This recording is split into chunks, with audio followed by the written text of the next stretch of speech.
Et bah, bonjour à tous, pour ceux qui viennent d'arriver notamment. Alors, pour les commentaires, moi je suis pas dans le chat, du coup il va falloir qu'on jongle un peu avec Léo, peut-être qu'il pourra gérer quelques réponses, Camille aussi qui est en bac. Mais si jamais, le but c'est aussi que vous puissiez repartir avec toutes les infos qu'il faut, donc n'hésitez pas à poser des questions.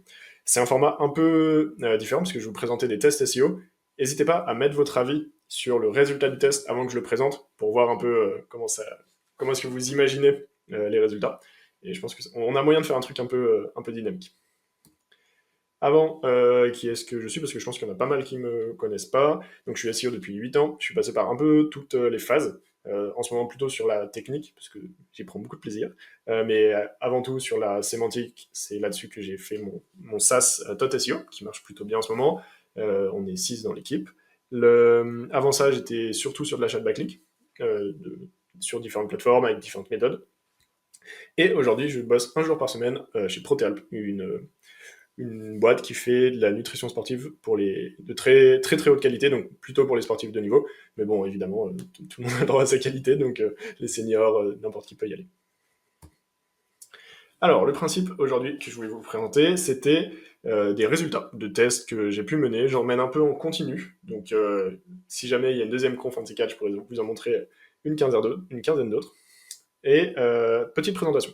Donc, pour ma part, j'ai 5 sites de tests que j'actionne plus ou moins, suivant les tests que j'ai à mener, suivant la fiabilité statistique que je vais rechercher derrière, parce que, évidemment, suivant ce contexte, on n'a pas besoin d'aller faire autant de vérifications.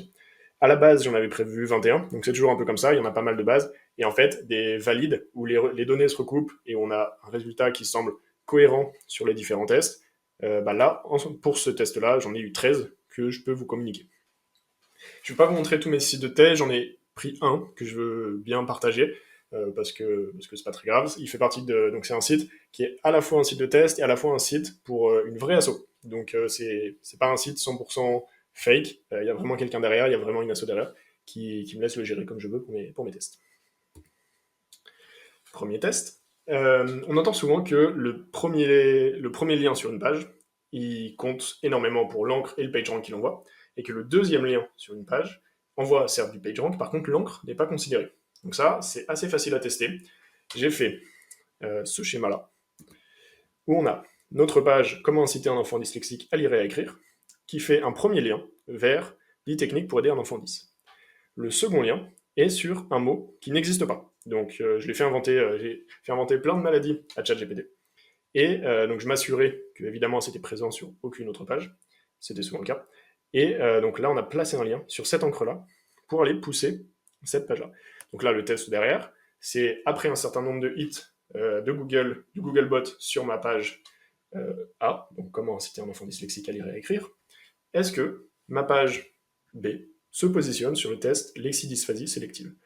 Si vous avez une opinion, je vous laisse soit y réfléchir, soit la mettre dans le chat. Et en l'occurrence, ici, après, alors celui-là, je ne sais plus, je crois que j'avais mis 30 hits Googlebot, le temps que ça, bien qu'ils comprennent que l'encre a été poussée. Et ben non, du coup, il était complètement ignoré, que ça soit sur ChatGPT, ça ne ressortait pas, sur Google, ça ne ressortait pas, sur Google Images, ça ne ressortait pas, c'était toujours la même page qui apparaissait. Donc on a bien, là, il n'y a que la page A qui remontait, et l'autre, pas du tout. J'ai beau chercher, c'était jamais le cas. Maintenant, test numéro 2. On entend, donc, alors pour l'optimisation des images, c'est assez connu que la balise Alt, elle est hyper importante. Maintenant, le nom des fichiers, si vous êtes dans ce petit monde, c'est assez clivant, j'ai l'impression, parce qu'il y en a qui disent, bah non, on s'en fout du nom du fichier, d'autres qui considèrent que ça reste important. Donc, dans le nom, j'ai mis ici le mot agnolecti, contextuel, qui ne veut rien dire, encore une fois. Et est-ce qu'on a des images qui vont remonter sur ce terme-là, sur Google Images? À votre avis, est-ce que c'est pris en compte? Oui, non, je vous laisse réfléchir. Et oui, ça rank. Non, pardon, ça ne rank pas dans Google Search, voilà. Par contre, dans Google Images, elle remonte directement, et bah, c'est la seule du site. Par contre, ChatGPT et Google Search, ça ne remontait jamais.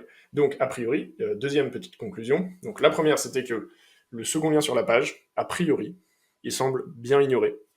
Et ça se recoupe à travers mes différents tests. Le nom du fichier sur une image semble important. Peut-être que c'est important uniquement s'il n'a rien d'autre à se mettre sous la dent, mais en tout cas, sur ce test-là, c'était concluant. Donc moi, dans ma pratique, ce que j'en tire derrière, c'est prendre 3 secondes pour aller optimiser le nom du fichier, si c'est des termes intéressants, pour lesquels j'ai volonté à ranker sur Google Images. Si c'est sur Google Search ou ChatGPT, a priori, c'est pas la peine.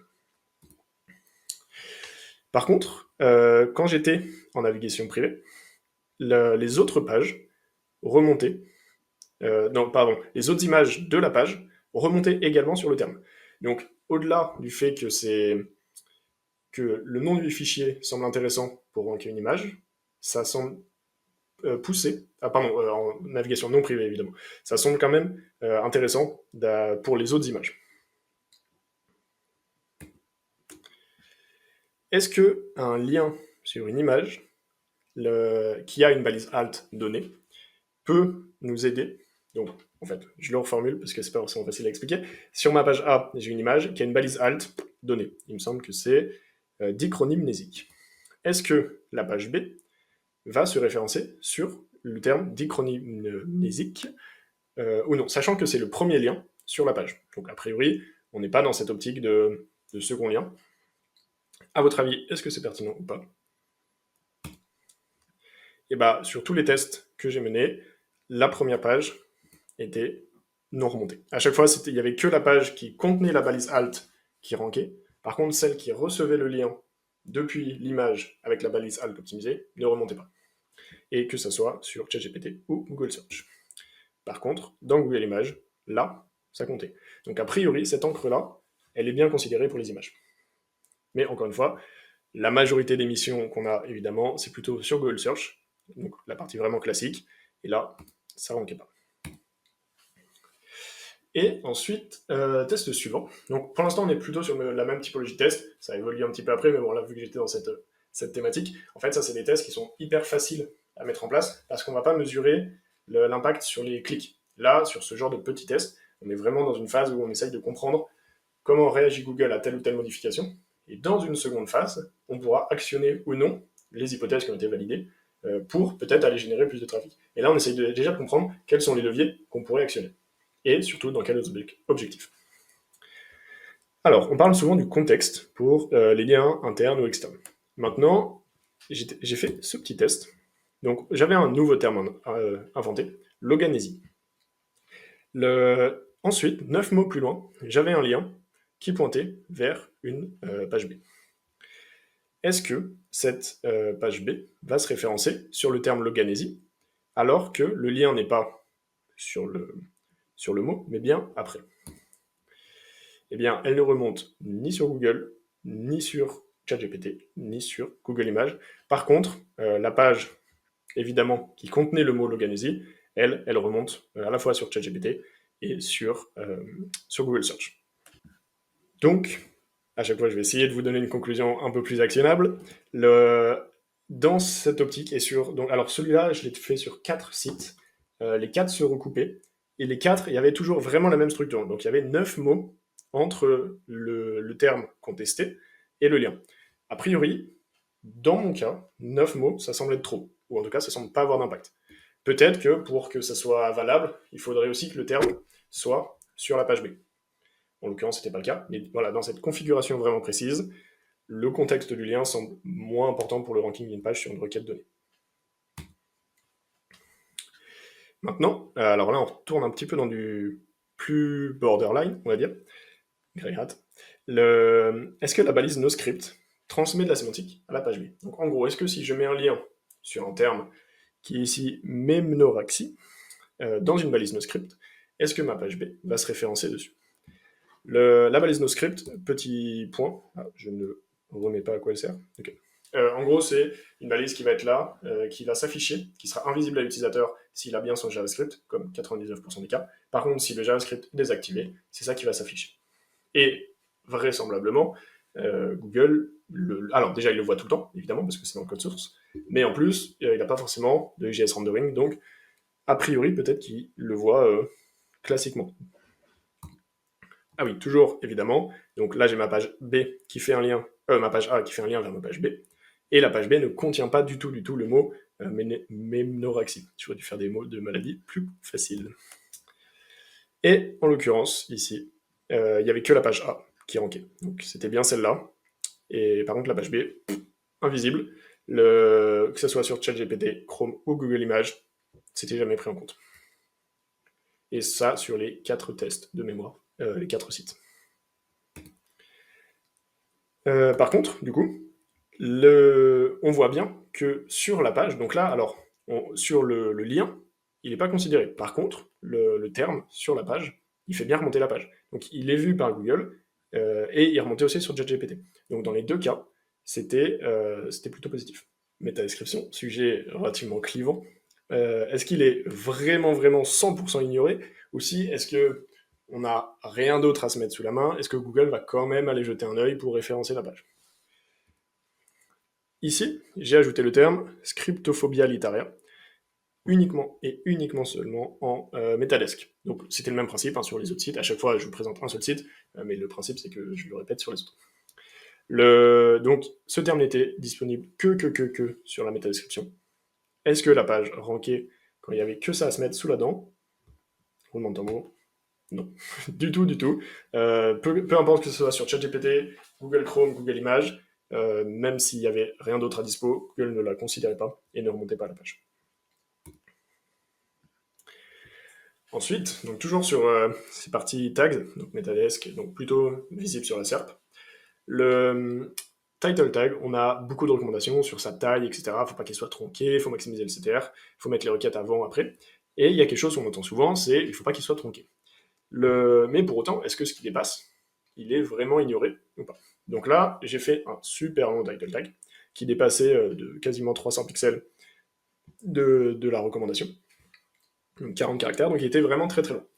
J'y ai ajouté le terme littérophobie, pardon, pour voir si ça rankait. Et là, title tag, et pour le coup, c'était le test le plus rapide et valide sur tous les sites le lendemain. Ça remontait partout. Ça remontait sur ChatGPT, ça remontait sur Google Search. Donc là, aucun doute que ça soit considéré, même si c'est très très loin dans le title tag. Conclusion pour vous, s'il y a des termes qui sont vraiment importants et que vous n'arrivez pas à faire un title tag trop court, c'est pas non plus très grave, mettez le terme, Google s'arrangera pour optimiser le title tag pour maximiser le CTR, il sera considéré dans son ranking. Pour autant, allez pas foutre une centaine de mots dans le title tag, parce que l'intérêt du title tag, c'est qu'il est très très important parce qu'il a peu de mots. Plus vous allez mettre des mots, plus l'importance de ces mots-là va être divisée entre tous les mots qui sont présents dans le title tag. C'est pour ça, alors je ne sais pas si cette méta, vous la voyez sur les SERP aussi, mais sur les SERP e-commerce, je vois énormément de title tags qui sont très très très très très raccourcis, soit par Google, soit par les éditeurs. Mais par exemple, pour créatine, on va avoir juste créatine, et pas créatine, made in Germany, nom de pente, etc. Je vois de plus en plus de title tags courts, et c'est ce qui m'a inspiré ce petit test.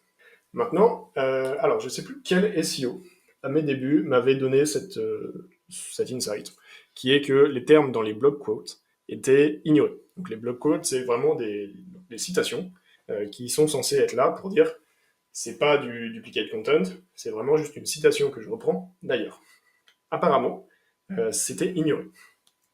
J'ai voulu vérifier ça, parce que c'était un truc que j'avais vraiment intégré dans ma pratique, mais que pour le coup, j'avais jamais testé. Donc je l'ai mené celui-là il y a 3 semaines, je crois, comme test.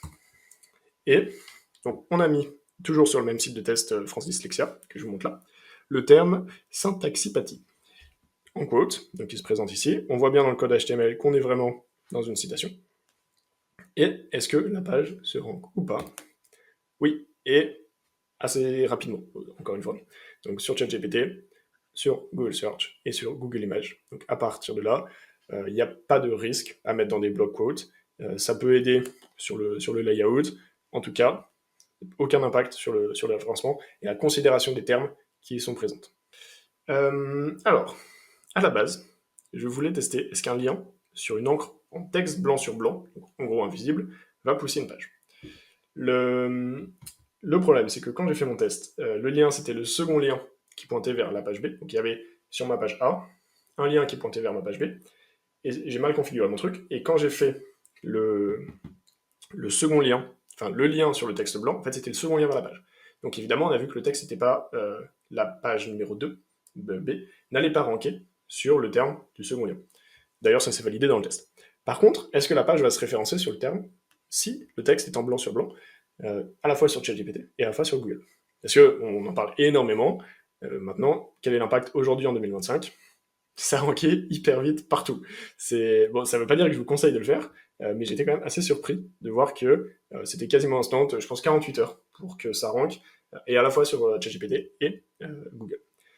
Petit point, mais vous voyez que quand ça marche sur Google, ça marche sur ChatGPT. Quand ça marche pas sur Google, ça ne marche pas sur ChatGPT. Et je vous dirai 2-3 insights en plus à la fin, mais pour l'instant, je pense que vous commencez un peu à voir ce pattern. Ensuite, j'ai fait un énorme spam sur de la FAQ en données structurées, parce qu'on sait aujourd'hui que Google a déclaré les ignorer. Pour autant, j'ai ajouté ce genre de choses. Toutes les marques de gainer que j'ai pu trouver, qui existaient, je les ai mis dans une réponse de FAQ, pour voir si on avait ne serait-ce que quelques impressions sur ces noms de marques-là. Si j'avais eu des impressions sur la GSC, ça m'aurait montré que c'était pris en compte ou pas. Et résultat, une courbe d'impression totalement plate sur tous ces noms de marques. Donc vraiment aucune prise en compte par Google de mon côté. J'avais fait sur le nom d'associations d'aide aux devoirs également, pareil, donc totalement en plat. Donc ça semble quand même bien validé que ces données structurées-là ne sont pas du tout considérées, même pour ranker une page. Ensuite, il y a un petit truc HTML qui permet de faire des tooltips. Donc quand on passe la souris sur un terme, si ce terme-là a title égale un texte, si le navigateur le supporte, on peut avoir une petite infobulle qui s'ouvre et qui donne des informations complémentaires. C'est évidemment invisible sur la page. Alors sur la majorité des navigateurs, c'est mal géré. L'utilisateur ne le voit pas par défaut, sauf si vraiment il passe sa souris sur le terme. Du coup, je me suis demandé, est-ce qu'aller mettre des mots dans ce title-là, ça allait être intéressant ou pas en termes de ranking? Est-ce que Google, s'il a que ça à se mettre sous la main, il va prendre le contenu du title de la balise HTML, peu importe quelle qu'elle soit. Donc j'ai fait des tests sur balise P, balise span et div, et est-ce que ça rank? Ah oui, donc là je vous remettais à quoi ça sert. Et non, pas du tout. Ça rank, mais nulle part, sur aucun des tests. ChatGPT, Google Images, jamais on a eu de résultats. Donc, a priori, ça reste vraiment un outil d'ergonomie et d'aide aux utilisateurs qui n'est pas actif sur tous les navigateurs. Du coup, gardez-le comme ça. Essayez pas d'aller le spammer parce que visiblement ça ne marche pas. Ensuite, j'ai fait un petit test où j'ai complètement fracassé la structure HTML d'une page. Je vous mets un exemple d'une des pages que j'ai cassée. Donc voilà, on voit qu'on est complètement explosé, il n'y a plus aucune logique dans la hiérarchie. Je voulais voir si l'impact était négatif, neutre, ou peut-être positif. On ne sait pas. Ça a été l'occasion pour moi en fait de tester un des tools que je développe pour TOTSI aujourd'hui, qui est de pouvoir tester de manière vraiment fiable et statistiquement pertinent l'impact de modification sur une page. Donc là, on a pas mal d'enjeux parce qu'il faut sélectionner une cohorte qui ait une tendance dans le passé qui soit similaire. Trouver une autre page, il faut bien qu'elle soit isolée, il ne faut pas qu'il y ait d'autres modifications sur cette page-là. Et ensuite, à chaque fois, il faut trouver quelle est la métrique qu'on va étudier. Est-ce que c'est le CTR? Est-ce que c'est le nombre de requêtes en top 10? Est-ce que c'est la visibilité globale? Est-ce que c'est le nombre de clics? Bref, il y a pas mal de considérations à faire. Je pense avoir trouvé un truc plutôt pas mal aujourd'hui qui reste en bêta, que je suis le seul à utiliser, mais qui va très très vite arriver sur TOT. Et donc là, ça me permettait de le tester. Donc, à votre avis, est-ce que l'impact a été négatif, neutre ou positif? Eh ben, très très étonnamment, ultra positif. Donc là, pour celle-là, j'avais sélectionné la visibilité de la page. Visibilité qui est en gros un calcul en fonction du nombre de clics, du nombre de requêtes en top 10 et de leur position dans le top 10. Et ben, ça a fait exploser la visibilité de la page. Très bizarrement, là c'était un exemple de... Ah bah voilà, là c'est le score de visibilité, qui était de 30 en moyenne peut-être, et qui est passé à plus de 120. Donc pour le coup, on voit que donc là, la page que je vous mets, c'était pas des chiffres de fou. On est sur 1000 impressions sur la semaine. Donc c'est pas non plus énorme, pareil sur le nombre de clics. Par contre, on est vraiment sur une grosse hausse au niveau de la visibilité. Et même du nombre de clics qui ont quasiment doublé. C'était globalement la même tendance sur les autres pages. Pour autant, je pense que c'est ça qu'il faut retenir, le score de confiance était relativement faible parce qu'il y avait des pages où ça n'avait aucun impact. Il y en avait où c'était faiblement négatif. Par contre, en moyenne, c'était quand même vachement positif comme impact. Celle-là, c'était clairement l'impact le plus positif de tous. Je l'ai pris parce que, évidemment, c'est un peu contre-intuitif par rapport à ce qu'on pensait. Mais voilà, ça reste, a priori, intéressant de faire des tests et de remettre tout le temps en question nos présupposés sur ce genre de choses, parce qu'on peut y apprendre des choses. Pourquoi je vous ai montré tout ça? Pour vous motiver un peu à faire vos propres tests. C'est hyper facile, en tout cas de faire ceux pour comprendre comment réagit Google. Sur les clics, ça reste beaucoup plus compliqué, parce que y a plein de choses à considérer pour être fiable et avoir des données qui soient actionnables derrière. Mais pour autant, vous aurez bientôt une solution sur TOT, donc pas de souci. Mais en attendant, n'hésitez pas à faire vraiment des brainstorming pour avoir un maximum d'idées. Il y en a plein. Il y a, je pense, des milliers de tests SEO que vous pouvez faire. Et globalement, votre pratique du SEO va être tellement améliorée. Et enfin, en tout cas, je le vois sur mon cas. Quand vous avez de la data et que vous êtes sûr de la source de cette data et que du coup, vous pouvez prioriser vos actions en fonction de votre compréhension du moteur, ça reste un game changer énorme et une barrière à l'entrée par rapport aux autres consultants. Et ces tests-là, vous pouvez les faire sur ChatGPT, sur Google, whatever. Petit point sur ChatGPT et Google. Globalement, donc c'était le cas à chaque fois. Quand ça rankait sur Google, ça rankait sur ChatGPT. Et la raison était, a priori, en recoupant un peu toutes ces pages-là, c'est que ChatGPT il est assez fainéant, et donc il va surtout prendre les résultats de la SERP, et majoritairement, ce que Google va afficher en métadescription sur les query find out qu'il va mettre. Donc par exemple, si je lui mettais Focalinésie, il va aller checker les métadescriptions des résultats dans cette SERP-là, donc en l'occurrence, les résultats de France Dyslexia, et sa réponse reprenait tout le temps les termes qui étaient dans la métadescription. Il allait très rarement sur la page. Il y a un autre test là, que j'ai fait très récemment, qui était de modifier le footer d'un site en disant des choses cool sur ce site-là. En faisant le test de que peux-tu me dire de ce site, ChatGPT me disait des choses qui me manquaient. Par exemple, c'est pas vraiment une association, on ne sait pas s'il y a des membres qui sont actifs dans d'autres pays que la France, etc. Mais pour autant, quand je l'ai mis dans le footer, donc il était présent sur toutes les pages. J'ai attendu plus d'une semaine, je me suis assuré qu'il y avait énormément de hits Google, etc. Comme cette info-là ne remontait pas dans les métadescriptions des SERP, ChatGPT en bon fainéant continuait de dire que c'était pas une vraie association, ils n'étaient pas forcément présents dans tous les pays, etc. Par contre, évidemment, quand on lui dit regarde spécifiquement cette page-là et son footer, est-ce que tu maintiens ces informations? Là, il disait ah bah non, je me suis trompé, effectivement, c'est bien l'association de la loi 1901. Donc voilà. Ce qu'il faut retenir, ce que j'en retiens en tout cas, c'est que ranker sur Google, ça aide à ranker sur ChatGPT et que globalement les petites optimisations de ce type-là, c'est des petits signaux qui vont s'accumuler, mais que l'enjeu pour être bien, en fait, comment ChatGPT va nous considérer, c'est souvent lié à ce que Google remonte dans les métadescriptions des sites qui parlent de nous. Donc il faut s'assurer d'y être bien présent. Maintenant, quelques idées de tests que vous pouvez faire. Alors ça, j'ai entrepris de le mettre en place, mais j'ai pas encore les résultats. Mais par exemple, imaginons j'ai une boîte concurrente, on va dire un truc vague, Apple. Si je mets ordinateur Apple en pop-ads et que je fais afficher la recherche Google énormément de fois pour faire chuter le CTR sur cette requête-là, est-ce que Apple va se déclasser ou pas petit à petit parce que son CTR se détériore même sur ses requêtes de marque? Peut-être, ou peut-être pas, j'ai pas encore de résultats sur ce test. J'avais énormément de backlinks qui étaient désindexés, forcément, dans la vie d'un site, il y en a plein qui se désindexent. J'en ai fait réindexer une bonne quarantaine, et je suis en train de suivre un peu les résultats. Donc pareil, c'est des choses que vous pouvez faire. Vous allez sur SEMrush, Rank Explorer, Ahref, vous checkez tous les backlinks qui sont désindexés, vous les réindexez, avec du pop-ads, avec de l'indexation autre, et vous checkez les résultats. Pareil, vous pouvez tester la taille de la police. Vous pouvez ajouter les petites étoiles dans la SERP. Donc ça, c'est un autre test que je suis en train de mener. J'ai pris 50% d'un blog, j'ai ajouté les petites étoiles avec des avis aléatoires sur la moitié des pages, et on va comparer les CTR. Est-ce que quand il y a des étoiles, c'est mieux ou c'est moins bien? Donc là, évidemment, il faut un nombre de pages qui soit assez conséquent.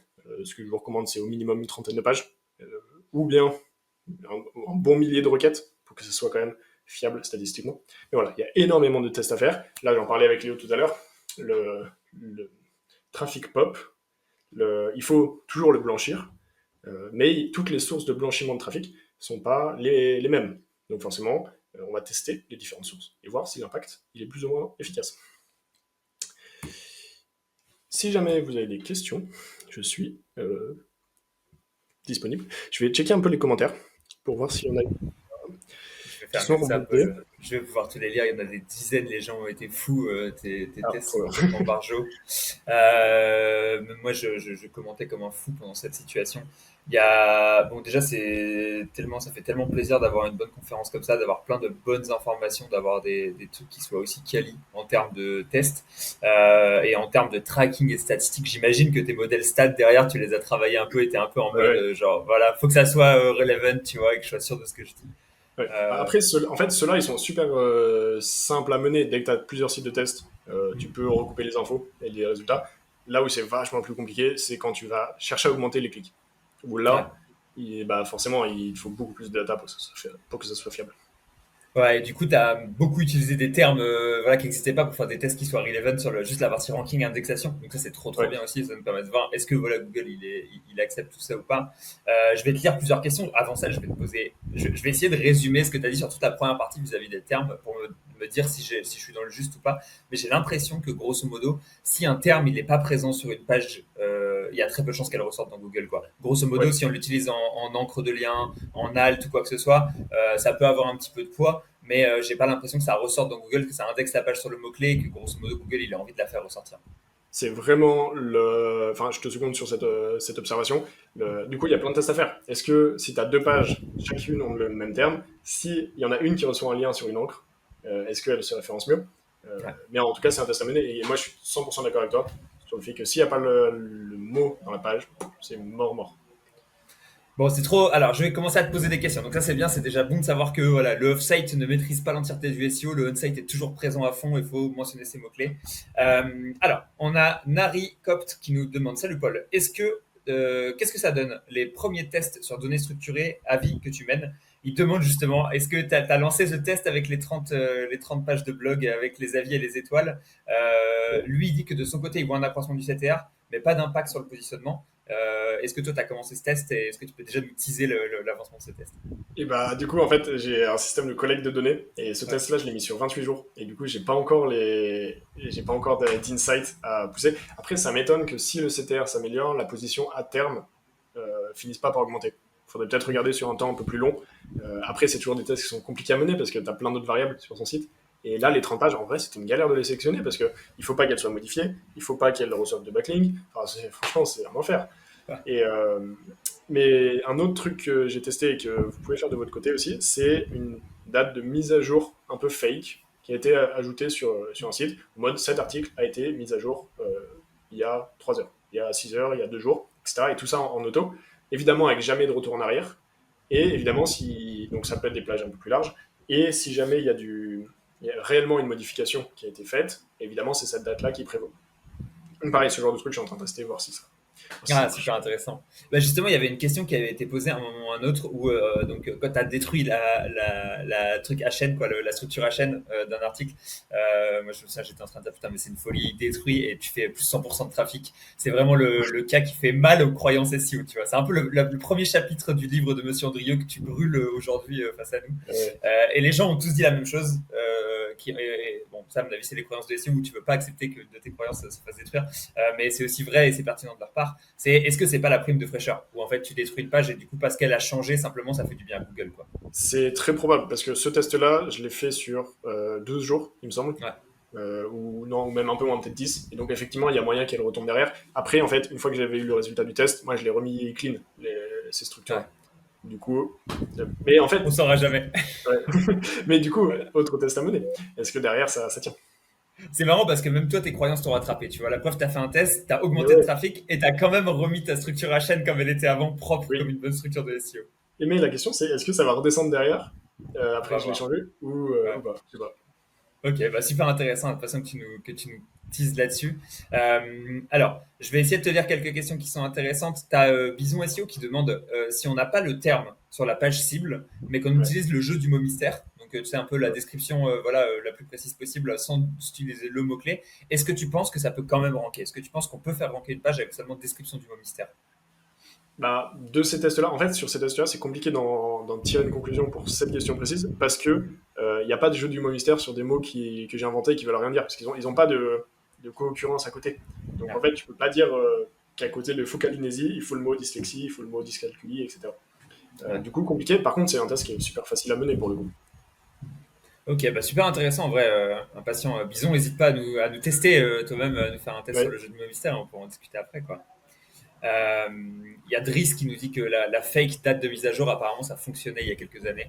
Donc, impatient d'avoir ton retour, voir si c'est un truc qui a été patché ou pas. Je pense d'ailleurs, hein, honnêtement, dans les tests que tu me donnes, qu'il y a des choses où, par exemple, le fait de linker depuis l'extérieur ou tu vois l'intérieur avec des encres qui sont pas utilisées sur la page B, sur la page cible, je pense que c'est des choses qui ont été patchées progressivement et que le besoin d'avoir le mot-clé, tu vois, c'était peut-être pas un besoin qu'il y avait historiquement. Je te dis ça parce que je me souviens de Alan Cadix, justement, on en parle beaucoup donc aujourd'hui, qui faisait ranker des sites sans contenu dessus. Tu vois, c'était un site vide, il y avait juste un pixel de vide sur la page et il faisait ranker sur des trucs du genre le plus petit référencement sur lequel il avait fait plein de backlinks, etc. Donc c'était Hmm. son test, mais je pense que c'est des choses qui ont été patchées depuis et j'ai vu que sa page avait bien déranqué entre temps. L'amélioration de Google fait que les tests, des tests d'hier ne sont plus valables aujourd'hui, quoi. Ouais, bah ça c'est clair qu'il faut les. Enfin, ils ont une date de péremption en tout cas. Ouais, ouais, clairement, clairement. Alors, je vais essayer de te taper quelques questions. Il y a Frédéric Gézégou de Dico Citation qui demande est-ce que tu n'as pas testé une iframe d'image avec le alt dans ton nouveau mot-clé sur un article déjà indexé? Alors attends, j'étais en train de lire une je autre te, question. le, Refais-la je, moi. je te le répète, je te la remets à l'écran. Alors, Est-ce que tu as testé une iframe d'image avec le alt de ton nouveau mot-clé sur un article déjà indexé? ah, non, mais je suis curieux de faire le test. Ouais. Je me noterai. Assez intéressant pour regarder sur et page 1 et page 2 d'ailleurs, parce que du coup, iframe d'image, enfin, ah non, iframe d'image, Ouais, donc ok, bah, putain, iframe d'image, le- qui fait ça? Pourquoi tu n'utilises pas oui, la balise IMG? mais c'est vrai que est-ce que la page qui contient l'iframe va ranker dessus ou pas? Enfin, moi, comme ça, je dirais non, mais effectivement, c'est un test à mener. D'ailleurs, iframe, là, ce que j'ai lancé hier, c'était. Mais en fait, je pense que tu connais ça. C'est sur du pop-ads, tu renvoies vers une page qui a 50 iframes dedans. Ouais. Est-ce que tu as des tests? Ah, tu l'as lancé hier, donc tu n'as pas encore les résultats. Ouais, ouais, Tu peux pas en parler. Ok. En parlant de pop ads, il y a quelqu'un qui nous a demandé, il y a Ludovic Thomas qui nous a dit est-ce que tu peux expliquer un peu la notion de trafic pop, ouais, histoire ouais, d'expliquer un peu ce que c'est, comment ça marche, etc. ouais, en gros, il y a plein de régies sur lesquelles tu peux mettre des enchères. Donc tu dis, j'ai envie qu'on envoie du trafic, très très peu qualifié, sur cette page-là. Tu mets une enchère. Ensuite, il y a tout un système qui fait que, par exemple, quand tu vas regarder Peaky Blinders sur un site en streaming, bah, toi, tu n'arrives pas à cliquer sur le bouton play parce que tu as plein de pop-up qui s'ouvrent. Et bah, c'est ça, c'est ces régies-là qui sont derrière, qui vont ouvrir des pages que tu vas fermer immédiatement, mais elles sont chargées. Visiblement, si tu es sur Chrome, ça a un impact sur les visites qui sont considérées sur ta page. Et donc, tu peux fake du trafic sur ce genre de choses. Tu peux aussi fake des volumes de recherche. Donc, tu fais non pas afficher une page de ton site web, mais tu fais afficher une page de recherche Google sur la requête que tu veux fake. Donc, par exemple, si tu veux dire que Astrac, meilleure agence SEO, tu veux 10 000 de recherche par mois, et bah, tu mets les enchères qu'il faut. Et dans les outils SEO, tu auras un peu de fame parce que tous les SEO qui regardent meilleure agence SEO verront que Astrac a 10 000 de volume par mois. C'est vrai, c'est extrêmement bien décrit. On va continuer là-dessus. N'hésitez surtout pas à envoyer du volume sur Astrac, meilleur agence SEO, hein, ça fera toujours plaisir. Il y a, pour le coup, il y a Butter Bredel qui nous demande qu'est-ce que tu entends par blanchir le trafic pop? Ok. En gros, le trafic pop, c'est du trafic donc, qui est un peu dégueulasse. Ils peuvent être sur, sur des sites de streaming, sur des sites de cul. Enfin, ils peuvent être sur n'importe quel type de site qui est affilié à ces régies-là. Et du coup, l'enjeu, c'est que Google ne voit pas quelqu'un qui vient d'un site de streaming sur ton site, de robe en satin, pour reprendre un exemple que Léo connaît, mais de le faire passer par toute une chaîne de petits sites qui sont un peu plus clean. Par exemple, Facebook, eh ben, au lieu d'ouvrir sur notre page, on va ouvrir sur la page de redirection de Facebook, qui va rediriger automatiquement sur notre page normale. Et du coup, dans le schéma, la dernière page visitée par l'internaute, c'est plutôt Facebook. Et du coup, il viendrait de Facebook sur notre page. Et ça, tu peux le faire sur Twitter, tu peux le faire sur n'importe quel système qui a une redirection. Ok, putain, génial, ça c'est vraiment top. Historiquement, les gens le font beaucoup sur Twitter parce que Twitter, c'est un système qui est Ah, c'est extrêmement plus simple. simple. Ouais. C'est ça. Il n'y a pas de système, parce qu'en fait, sur Facebook, sur LinkedIn, sur Gmail, sur tout ça, le problème qu'il y a, c'est que quand tu quittes la page parce que tu as cliqué sur un lien, tu as un peu le truc qui est marqué comme attention, vous êtes en train de cliquer, de quitter Facebook pour éviter, à mon avis, les problèmes un peu de spam, etc. Et donc voilà, Paul est content parce qu'il a trouvé la manière de bypass ça. Et- Voilà, j'ai quelques amis qui ont trouvé d'autres manières sur LinkedIn, etc. Moi, je ne les connais pas personnellement. Mais en effet, grâce à cette petite R&D, Paul, on va faire apparaître dans Google Analytics que c'est du trafic social et pas que c'est du trafic ouais. spam, quoi. Je te donnerai la méthode en off si tu veux. Avec plaisir, avec plaisir. Euh, alors, on a pas mal de questions sur ton premier test, les premiers deuxième tests. Et donc voilà, il y a Adrien Saint-Paul qui nous demande, Paul, as-tu testé sur son premier test d'utiliser sur ton deuxième lien un dièse? Donc je pense que grâce à ça, l'idée, si tu me dis Adrien, hein, si je me trompe ou pas, c'est de changer de lien et de le différencier en utilisant un ancrage dans le deuxième lien pour tromper Google un peu, ou potentiellement, je sais pas si c'est quelque chose qui peut aider. Est-ce que Alors, tu as fait des tests sur les ID comme ça? Alors, je l'ai pas mis dans la conf, mais ça, c'est un test que j'ai fait, je sais pas, il y a un an ou un an et demi. Et du coup, j'avais validé que la page pouvait se positionner mieux sur ce lien-là. Par contre, la page en question contenait le terme, hein. Donc, j'avais déjà cette notion de il faut qu'elle contienne le terme. Mais il semblait avoir un impact, ce second lien avec le dièse. Aujourd'hui, je sais pas si c'est encore le cas. Ça a peut-être été patché, mais je l'ai pas refait. Ok. Ok, ok, ok. Donc, ouais, théoriquement, ça améliore la position, mais on n'a pas vraiment la data sur, voilà, est-ce que sans mettre le mot-clé, ça suffit, etc., etc.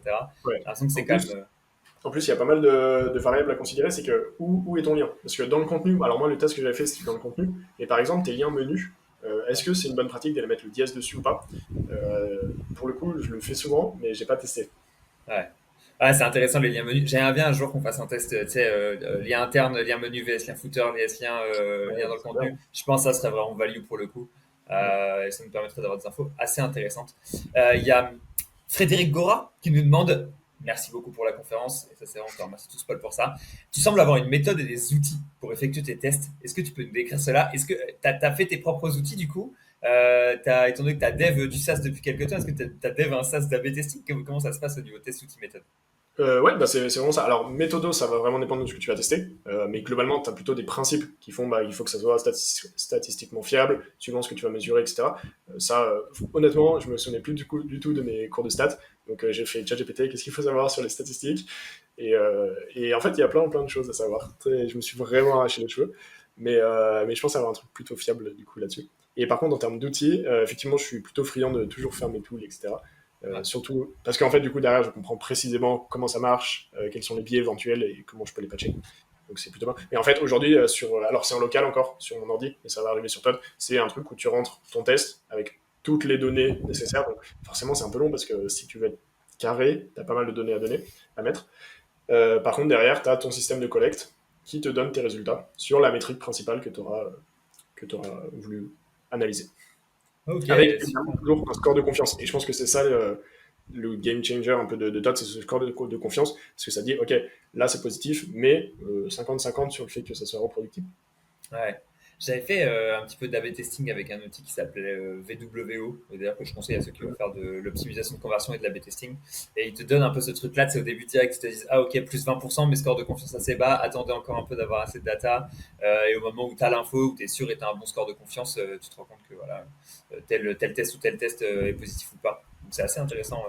Et souvent dans l'optimisation de conversion, quand tu fais de l'A/B testing, tu es obligé, quoi, c'est le principe même de l'A/B test. Et donc là, en SEO, bah, tu m'étonnes, tu es obligé d'y passer aussi, quoi. C'est clair. Enfin, un des tests, d'ailleurs, je sais pas si tu l'as déjà mené, on sait jamais, mais alors tu sais, dans les leaks, on avait cette notion de click radius. C'est un truc que je vais essayer et où tu seras plus présent a priori dans la région, pardon, où tu as 50% de tes clics. Par Ok. exemple, si tous tes clics ils sont plutôt sur Paris, et bah, tu seras beaucoup plus mieux positionné sur Paris qu'ailleurs, sur une même requête. Ma question c'était est-ce que, avec du pop qui arrive sur ta page depuis d'autres zones, Mhm. tu ne peux pas élargir un peu ce click radius et, Ouais, genre augmenter ta pertinence dans certaines régions géographiques parce que tu as du pop qui arrive depuis ces zones géographiques précisément, c'est ça? ouais, je sais pas comment Ouais. on pourrait le mener, mais à mon avis, Alors ça devrait. je l'ai fait indirectement, plus ou moins, et je pense que ça marche un peu. C'est aussi ce qui fait, à mon avis, que d'après les gens, ce que les gens nous disent autour, c'est grosso modo le POP. Si tu prends du POP international, il a tendance à fonctionner, même s'il n'est pas géolocalisé en France. Si tu prends du POP français, il a tendance à mieux fonctionner. Et le test que j'avais fait, c'était pour un ami qui faisait du référencement local, où j'avais fait du POP régional, du coup, du POP breton, parce qu'il avait un site qui était à Brest uniquement. Ok. Et ça avait eu tendance à bien performer. Donc, bon, après, je peux pas te dire, j'ai pas testé AB, tu vois, mais pour le coup, ça avait bien performé d'envoyer ça précisément. J'ai l'impression que plus tu es géolocalisé, que Google a vraiment une compréhension géolocale qui est de plus en plus forte, quoi. Ok. Super intéressant. Alors, je regarde si on a d'autres questions parce qu'on a eu plein. Voilà. Alors, il y en a un qui nous demande, Renaud de Arles, qui nous demande Salut Paul, merci beaucoup. C'est dingue certaines observations, parce que je suis assez d'accord pour ça. Est-ce que tu peux revenir sur ton process de réindexation de backlink désindexés? Comment est-ce que tu as fait? Comment est-ce que tu fais pour réindexer ces backlinks désindexés? Et est-ce que tu as un process de test derrière qui va être mis en place? Ouais, alors mon test, il est vraiment tout con. C'est, tu sais, dans un Google Sheet, si tu colles tous tes liens, si tu passes la souris dessus et qu'il y a l'image mise en avant qui s'affiche, ça veut dire que c'est indexé par Google. Si elle n'est pas affichée et que tu n'as pas le favicon, c'est pas indexé. Du coup, déjà, je check un peu mes backlinks comme ça, voir lesquels sont indexés. Tout ça parce que pour l'instant j'ai la flemme de faire mon système de check d'indexation. Et du coup, une fois qu'ils sont désindexés, en fait, suivant la cause, je vais essayer de réindexer différemment. Si c'est des liens que j'ai achetés sur une plateforme, je contacte la plateforme, je leur dis bon, bah voilà, j'ai plus ces liens-là, est-ce que vous pouvez faire un truc? Souvent ça marche, je suis très, très satisfait. Ou bien sinon je fais du pop, ou bien sinon je vais sur indexation.fr, je sais plus s'il y a un S à indexation ou pas, mais je trouve que le rapport qui a été pris est très bien. C'est facile, tu mets ton stock d'URL, ils s'en occupent. Et Ah, puis ça il me fait semble que c'est plaisir. une solution française. Ouais, toujours mettre en avant la famille. Euh, Ça fait plaisir. Moi, en effet, en général, comme donc il y a plein d'outils d'indexation qui existent, j'utilise souvent en perso un peu des indexeurs qui sont relativement cheap. Donc, ce que je fais, c'est que moi, j'envoie carrément tous mes backlinks en général, au lieu d'envoyer que ceux qui sont pas indexés. Comme ça, j'ai même pas besoin de faire le tri de ceux qui sont indexés ou pas. Hop là, je me dis toujours que ça sera un petit push. Et tu vas faire, du coup, j'imagine que tu vas faire un test là-dessus, que tu vas faire un procédé de test pareil statistique pour savoir Ouais, si bah, les grosses notes ça attend ça a remonté le truc ou pas. c'est en train de tourner là. Donc, bon, même. Actuellement, voilà, il y a les indexeurs qui sont sur les backlinks de Paul en train de nous Bah, dire tout, si. tout a été réindexé. Il y en a 40 qui ont été réindexés sur Ok. 4 pages, je crois. Ok, ok, très On solide. Sur verra. combien de backlinks au total que tu testes pour le coup? Euh, je crois qu'il y en avait 50 désindexés. Ok, Donc il y en a une grosse partie qui se sont réindexés. ouais, ok. Bah écoute, impatient de voir ça. Ça va être top quoi. Alors, je regarde si on a d'autres questions qui reviennent petit à petit. Mais on a déjà répondu à pas mal des questions, honnêtement.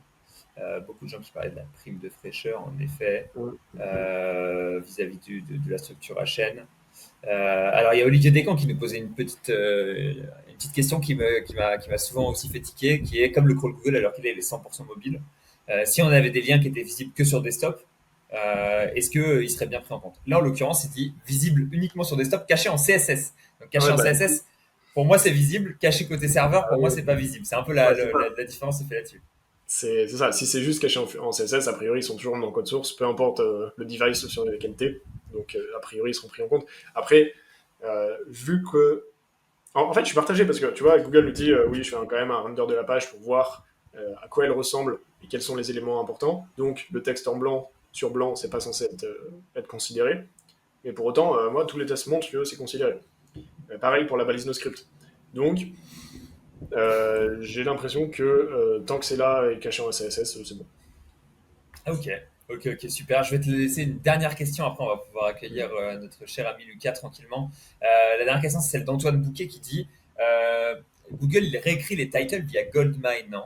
Ouais. Je sais plus ce que c'est Goldmine. Donc, si tu as la réponse à ça, aux deux, à la question d'Antoine et à qu'est-ce qu'est Goldmine, tu peux nous l'expliquer. Bah, la question d'Andon, il me semble que c'est oui, la réponse. Et Goldman, c'est un des twiddlers qui fait que, en gros, Google va réécrire ton title tag pour essayer de maximiser le CTR sur cette page-là par rapport à la valeur de. En fait, pour tous les résultats, il essaye de faire que chacune des pages ait le maximum de chances d'être cliquée. Et suivant lesquelles sont cliquées, bah, il sait lesquelles sont les meilleures. Mais vraiment Ok. dans l'objectif, et pareil pour la Metadesk, dans l'objectif qu'elle ait toutes les chances possibles par rapport à son contenu d'être cliquée. Donc, tous ceux qui râlent sur le fait que Google réécrit nos titles et nos metadesk, rappelez-vous que c'est pour notre propre bien. Ils le font pour maximiser nos chances d'être cliqués. Donc voilà, il ne faut pas trop râler non plus. Je vais laisser une dernière question quand même. Il y en a deux, trois qui arrivent. On a encore un peu de Hmm. temps devant nous, donc on en profite. Et Game 243 nous avait posé plein de questions. Et il nous pose la question de merci beaucoup pour la masterclass. Et comment est-ce que tu fais concrètement pour apparaître sur les LLM? Est-ce qu'il faut avoir un contenu, des beaucoup de mots ou avoir un bon titre SEO, description, etc. etc. Limite, voilà, tu peux nous donner une petite intro, mais Lucas va nous faire un Ouais, déroulé bah dans ouais. 5 minutes. Game 243, prépare-toi parce que ça va chauffer sur le sujet, quoi.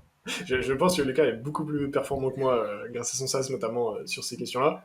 Mais moi, mon insight, c'est que pour l'instant, j'ai l'impression que tant que tu as une info qui remonte dans les métadescriptions, elle sera reprise par les LLM. Metadesk, potentiellement Bing aussi, j'ai pas testé. Mais en tout cas, si tu es dans la métadesk Google, l'info est prise en compte.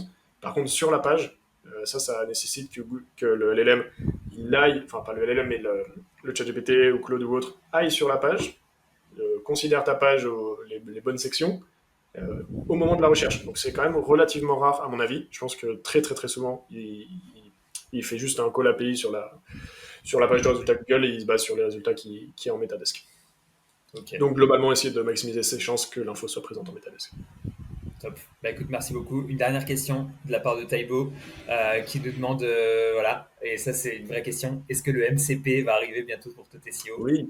Ça m'étonnerait pas que ça soit un sujet encore en situation, quoi. Ouais, bah pour l'instant, il y a l'API qui fait pas mal de taf. Ouais. Mais oui, évidemment, il y a un MCP de prévu parce que même en termes de move marketing, ça reste plutôt Ça me fait intéressant. penser qu'un MCP Linka Vista, ça serait stylé. Pour le coup, je crois pas. Ah si, il y a l'agent IA de Rocket qui ont déjà fait un peu un truc sur cette Ouais, orientation-là, mais bon, à voir ce qui est possible. Ça serait super intéressant. ouais. Mais c'est pas plus mal de laisser les acteurs tester ce qui marche et puis ensuite prendre les bonnes idées aussi Ouais, pour exactement. éviter Je ça. trouve que le MCP à l'Oscan a été un très bon move et que ça a été du très bon travail, ça a aidé beaucoup de gens. Donc, franchement, intéressant de voir le MCP tot. On lancera sûrement le nôtre après avoir vu le succès du tien. Très bien. Euh, Bon, bah écoutez, merci à tous. Merci pour l'invite, hein, Léo, c'était très cool. ouais, bah merci encore. C'était super plaisir. Franchement, tu nous as fait une super conférence. C'était extra. Je vais te laisser repartir à ta journée de travail tranquillement. Je vais Bon, prendre la parole 2 minutes et puis on va accueillir Lucas très bientôt. très bien. Bah, moi, je reste pour le cas de toute façon, mais plutôt sur les lives. Top. Allez, Eh ben, bah, écoute, vas-y, allez. merci à tous.